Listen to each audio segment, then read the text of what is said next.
많은 사람들이 은퇴를 꿈꾸며 이렇게 말한다. 이제는 하고 싶은 걸 마음껏 하면서 살겠다. 하지만 막상 퇴직 후의 현실을 마주한 사람들의 상당수는 이렇게 고백한다. 하고 싶은 게 뭔지도 모르겠고 하루하루 뭘 해야 할지도 모르겠다. 우리는 평생 해야 할 일에만 집중해 왔다. 직장에서는 해야 할 보고서, 가족을 위해 해야 할 희생, 사회적 역할을 위해 해야 할 책임. 하지만 은퇴 후에는 무엇을 할지보다 무엇을 안 할지를 정하는 것이 더 중요해진다. 그것이 진짜 자유의 시작이기 때문이다.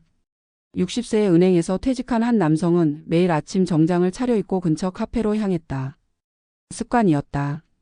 커피를 마시며 신문을 펼쳐 놓았지만 마음은 늘 불안했다. 이제 나는 쓸모없는 사람인가라는 생각이 머릿속을 맴돌았다. 그 불안을 이기기 위해 그는 여러 일에 손을 댔다. 주식 투자 강의를 듣고 귀농 박람회를 찾아다니고 창업 설명회에도 참석했다. 하지만 어느 순간 깨달았다. 자신이 진짜 원하는 건 새로운 일이 아니라 조용히 있고 싶다는 마음이었다는 걸. 그는 자신에게 이렇게 말했다. 이제는 남들이 하는 걸 따라가지 말자. 나한테 맞지 않는 일은 안 하자. 그때부터 그는 조금씩 편안해졌다. 은퇴 후의 불안은 무엇을 해야 할지 모름에서 오지만 그 근원은 멈출 줄 모름에 있다. 우리는 쉼을 죄책감으로 배워왔다. 아무것도 안 하는 시간은 낭비라고 생각했다. 그래서 퇴직 후에도 자신을 계속 채찍질한다. 운동도 해야 하고 봉사활동도 해야 하고 친구도 자주 만나야 한다. 하지만 이렇게 스스로를 채우려 할수록 마음은 더 피곤해진다. 노후의 진짜 자유는 더 많은 것을 하는 데서 오지 않는다. 하지 않아도 괜찮은 일을 스스로 허락하는 데서 시작된다. 한 63세 여성은 교직 생활을 마치고 은퇴 후 1년 동안 바쁘게 지냈다. 여행, 문화센터, 동호회, 자원봉사로 일정을 빽빽이 채웠다. 그런데 어느 날 몸이 무너졌다. 병원에서는 과로라고 했다. 은퇴 후에도 과로란이라는 말이 우스웠지만 돌이켜보니 그동안은 남이 시킨 일이 아니라 스스로 만든 강박이었음을 깨달았다. 그녀는 그 후 일주일에 하루는 아무것도 하지 않는 날로 정했다. 처음엔 불안했지만 시간이 지나면서 그 하루가 가장 기다려지는 날이 되었다. 그녀는 말한다. 이제야 내 인생의 주도권이 나에게 돌아온 것 같아요. 이처럼 무엇을 안 할지 결정한다는 것은 단순한 선택이 아니라 존재의 선언이다. 더 이상 남의 기대나 사회의 기준에 따라 움직이지 않겠다는 다짐이다. 은퇴 후에도 여전히 타인의 시선에 묶여 사는 사람들이 많다. 남들은 다 재취업한다는데 나도 뭔가 해야 하나, 친구들은 다 부부 여행 가던데 우리도 가야 하나, 자식에게 부담 주지 않으려면 일이라도 해야 하나. 이런 생각들은 겉으로는 책임감처럼 보이지만 실은 자기 자신을 놓아주지 못한 결과다. 자유는 남보다 앞서 나가는 데서 오는 게 아니라 남이 가는 길을 따라가지 않아도 된다는 확신에서 온다. 물론 하지 않겠다는 결심은 게으름과 다르다. 그것은 선택적 배제의 지혜다. 노후 재정도 마찬가지다. 어떤 은퇴자는 이렇게 말했다. 이제는 돈을 벌 생각보다 돈이 새나가지 않게 하는 게 더 중요해요. 그는 은퇴 초기 수입이 줄자 불안감에 이것저것 투자했다가 큰 손해를 봤다. 결국 그는 남들이 말하는 좋은 기회 대부분을 거절하는 법을 배웠다. 하고 싶은 일이 아니라 하지 말아야 할 일을 먼저 정리했더니 삶이 훨씬 단순해졌다고 했다. 금융도 삶도 마찬가지다. 복잡하게 얽힌 욕망을 줄여야 지속 가능한 평온이 온다. 은퇴 이후의 자유는 시간의 주권을 되찾는 과정이기도 하다. 직장 시절엔 내 시간이 곧 회사의 시간이었다. 하지만 은퇴 후에도 많은 이들은 여전히 누군가의 시선 속에서 시간을 쓴다. 손주를 봐줘야 해서, 자녀가 부탁해서, 친구가 불러서, 동호회 일정 때문에. 물론 관계는 소중하다. 그러나 진짜 자유는 거절할 수 있는 용기에서 시작된다. 안 가도 되는 모임에 가지 않고 하기 싫은 부탁에 지금은 어렵다고 말할 수 있을 때 비로소 자기 인생의 템포를 되찾는다. 한 70세 남성은 은퇴 후 친구들과의 약속을 줄였다. 처음엔 외로웠지만 곧 깨달았다. 모임에 나가도 진짜 대화는 없었고 허세 섞인 돈 이야기나 건강 비교가 전부였다. 그는 대신 자신이 좋아하는 나무 손질과 책 읽기에 시간을 썼다. 주변에서는 은둔한다고 했지만 그는 오히려 그 시간 덕분에 마음의 안정과 집중을 되찾았다. 그는 이렇게 말했다. 이제야 비로소 내가 원하는 속도로 살고 있다는 걸 느낍니다.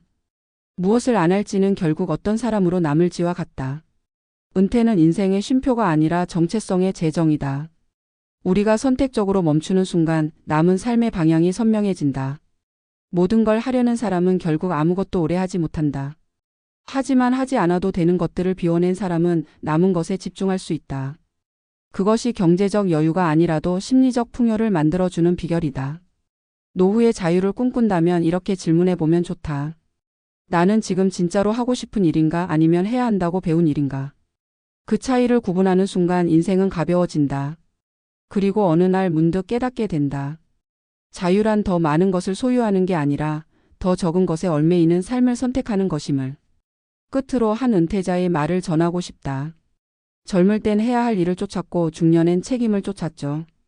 그런데 노년이 되니 이제는 그 어떤 것도 쫓지 않아도 되는 게 진짜 행복이더군요. 노후의 진짜 자유는 시작이 아니라 멈춤에서 온다.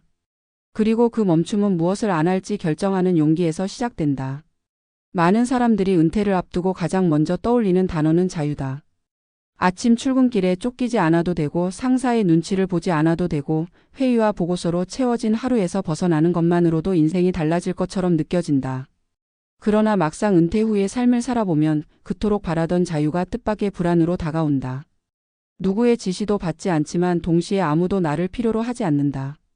해야 할 일이 사라졌는데 마음은 오히려 더 복잡해진다.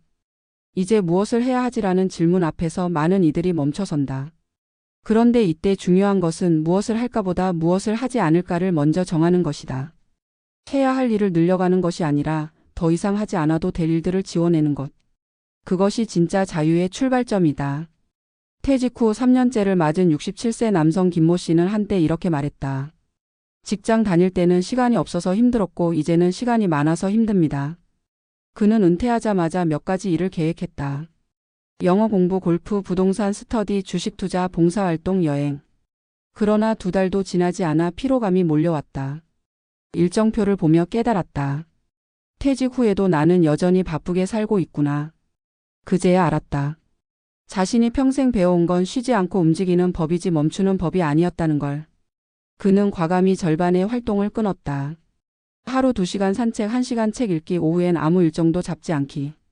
그렇게 한 달이 지나자 마음이 놀라울 정도로 가벼워졌다. 그는 말했다. 나는 자유를 얻은 게 아니라 불필요한 걸 버려서 자유를 만들어가고 있었던 거예요. 무엇을 하지 않을지를 정하는 일은 돈을 지키는 일과도 닮아 있다. 은퇴 초기 재정 문제를 겪은 사람들은 대부분 새로운 수익을 만들어야 한다는 압박감에 시달린다. 그러나 실제로 노후 파산의 상당수는 잘못된 투자나 과도한 욕심에서 시작된다. 62세의 박 씨는 퇴직금 3억 원으로 주식과 코인에 투자했다가 1년 만에 절반을 잃었다. 그는 스스로를 탓하며 이렇게 말했다. 불안해서 가만히 있을 수가 없었어요. 뭔가 하지 않으면 뒤처질 것 같았죠. 하지만 이후 그는 작은 깨달음을 얻었다. 안 하는 것도 전략이구나. 그 후로 그는 자산을 단순하게 유지했다. 지출을 줄이고 월 200만 원의 생활비를 초과하지 않도록 가계부를 작성했다. 그리고 남들이 하는 일에 더 이상 끌려가지 않기로 했다. 그렇게 하자 불안이 줄고 돈보다 마음의 평화가 커졌다. 심리학적으로도 하지 않음은 단순한 게으름이 아니다. 그것은 자기 통제력의 또 다른 표현이다. 인간의 두려움은 종종 멈춤을 허용하지 않기 때문에 생긴다. 평생 경쟁과 평가 속에서 살아온 세대일수록 더 그렇다. 은퇴 후에도 누군가와 비교하고 성과를 내야만 의미 있는 사람으로 느낀다. 그러나 인생의 후반전에서는 이 속도를 줄이지 않으면 심리적 번아웃이 찾아온다. 하버드대 연구에서도 중년 이후 가장 행복한 사람들은 새로운 목표를 세운 사람이 아니라 자신의 한계를 인정하고 일상의 리듬을 조정한 사람이었다. 즉, 더 많은 일을 계획한 이들이 아니라 더 많은 일을 내려놓은 이들이었다. 관계에서도 마찬가지다. 어떤 70대 남성은 퇴직 후에도 친구들과의 만남을 계속 유지하려 애썼다. 모임에 빠지면 외톨이가 될까 두려웠기 때문이다. 하지만 모임이 끝날 때마다 그는 이상하게 공허했다. 술자리에서 나누는 대화는 건강, 자녀, 과거의 성공담뿐이었다. 어느 날 그는 결심했다. 오늘부턴 가고 싶은 자리에만 간다. 처음엔 외로웠지만 대신 조용히 차를 마시며 책을 읽는 시간이 생겼다. 몇 달 뒤 그는 말했다. 이젠 외로움이 아니라 고요함이 찾아왔어요. 관계를 줄이는 것은 단절이 아니라 정화였다. 자신에게 의미 없는 관계를 유지하기 위해 쏟던 에너지를 이제는 자신에게 돌릴 수 있게 된 것이다. 사회적으로도 우리는 무엇을 해야 한다는 강박 속에 살아간다. 은퇴 후에는 이제는 봉사해야 한다. 건강 관리에 집중해야 한다. 자녀에게 짐이 되지 말아야 한다 같은 도덕적 압박이 뒤따른다. 물론 이 모든 것은 좋은 가치지만 그조차 자신을 옥죄는 틀이 되기도 한다. 한 은퇴자는 이렇게 말했다. 봉사를 하면서도 마음이 편치 않았어요. 해야 한다는 의무감이 있었거든요. 그러다 그는 자신에게 이렇게 물었다. 나는 지금 진심으로 돕고 싶은가 아니면 해야 한다고 생각해서 하는가? 그 질문 하나로 그의 태도가 바뀌었다. 억지로 하던 일을 줄이고 진심으로 끌리는 일만 남겼다. 그랬더니 일보다 사람이 보이고 피로 대신 만족감이 찾아왔다. 무엇을 안 할지 정한다는 건 결국 나를 지키는 일이다. 건강도 그렇다. 50대에는 운동은 무조건 많이 해야 한다는 생각이 강하지만 70대 이후에는 내 몸이 원하지 않는 무리를 안 하는 것이 더 중요하다. 음식도 약도 운동도 절제가 필요하다. 몸이 보내는 신호를 무시한 채 젊은 시절의 습관대로 살면 오히려 건강을 잃는다. 진짜 건강은 덜 하는 것의 미학에서 온다. 결국 인생 후반의 지혜란 덧셈보다 뺄셈이다. 우리가 젊을 때는 더 많이 배우고 더 많이 벌고 더 많은 사람을 만나야 성장했다고 믿었다. 그러나 나이 들어서는 반대다. 덜하고 덜 가지고 덜 만나야 비로소 중심이 선다. 그렇게 비워진 공간에야 평화가 들어온다. 은퇴 이후 삶의 질은 얼마나 많은 걸 하느냐가 아니라 얼마나 불필요한 걸 내려놓느냐에 달려있다. 외부의 기준이 아닌 자신의 리듬으로 사는 법, 남의 시선이 아닌 자신의 내면의 목소리에 귀 기울이는 법을 배울 때 우리는 진짜 자유를 경험한다. 노후의 자유란 결국 선택의 자유가 아니라 포기의 자유다. 더 이상 남의 기준으로 살지 않겠다는 결심, 더 이상 허영이나 비교의 늪에 빠지지 않겠다는 다짐. 그것이 인생 후반의 용기다.